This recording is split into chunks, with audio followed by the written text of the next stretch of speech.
வணக்கம் நண்பர்களே.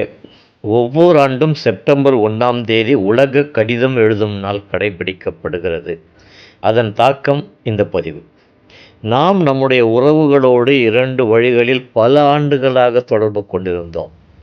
நேருக்கு நேர் ஒருவரை சந்தித்து அவருடன் பேசுவது ஒரு வழி என்றால், நம் எண்ணங்களையும் உணர்வுகளையும் ஒரு வெற்றுத்தாளில் எழுதி அதை கடிதமாக மாற்றி அனுப்புவது மற்றொரு வழி.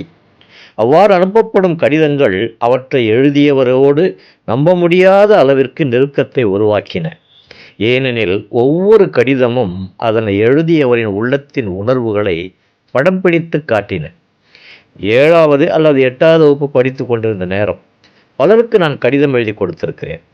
அன்புள்ள என்று தொடங்கும் கடிதத்தில் நல்லமறிய ஆவலோடு சொல்லப்படும் ஒவ்வொரு விஷயத்தையும் அப்படியே எழுதுவேன். அந்த எழுத்தின் மூலம் சொல்பவரின் உள்ளத்தில் எழும் எண்ணங்களை கடிதம் பெறும் நபர் நிச்சயம் உணர்ந்து கொள்வார் என்று நினைத்தபடியே எழுதுவேன். அதைவிட முக்கியம், எழுத்துக்கள் தெளிவாக இருக்க வேண்டும் என்று நிறுத்தி நிதானித்து அழகாக எழுதுவேன். முடிவில் கட்டி முத்தம் என்று எழுதி உங்கள் பதிலுக்கு காத்திருப்பேன் என முடிக்கும் போது ஒரு மனநிறைவு வரும் பாருங்கள். அது கடிதம் எழுத சொன்னவரை விட எனக்கு நிறைவாக கிடைக்கும்.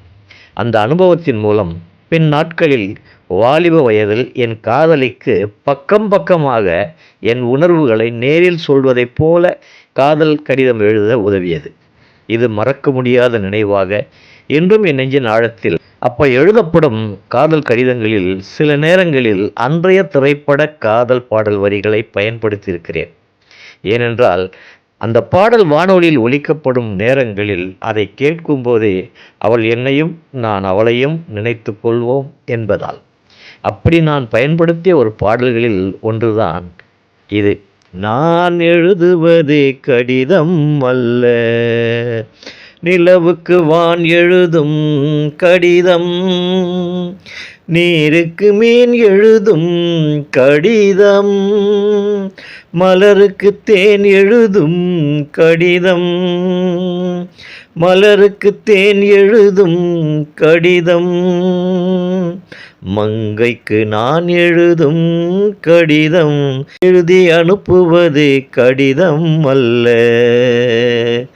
உள்ளம் அதில் உள்ளதெல்லாம் எழுத்தும் அல்ல, எண்ணம் உன் உள்ளமதை கொல்லை கொல்ல,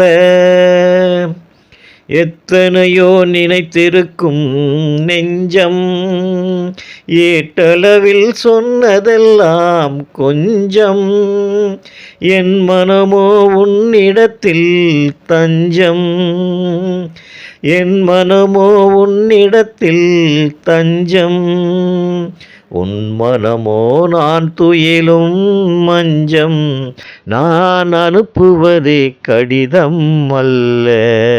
பாட்டாகவே பாடிவிட்டேன். இன்று கடிதம் எழுதும் பழக்கம் அடியோடு மறைந்து போய்விட்டது. இன்றைய தலைமுறைக்கு கடிதம் என்றால் என்னவென்றே தெரியாத நிலை. டிஜிட்டல் என்கிற பெயரில் அனைத்தும் அலைபேசியும் கணினியும் அதற்கும் மேலாக AI எனும் செயற்கை நுண்ணறிவு செயலி மூலம் ரெடிமேடாக கிடைப்பதால் உலக கடிதம் எழுதும் நாள் கடைபிடிக்கும் இந்நாளிலாவது ஒரு வெற்றுத்தாளில் உங்கள் மனதிற்கு பிடித்த நபருக்கு உங்கள் உணர்வுகளை கொட்டி ஒரு கடிதம் எழுதுங்கள். அப்புறம் பாருங்கள் உங்கள் மனதில் உண்டாகும் மகிழ்ச்சி. யார் யார் எழுதுறீங்கன்னு கமெண்டில் சொல்லுங்கள். மீண்டும் சந்திப்போம். நன்றி, வணக்கம்.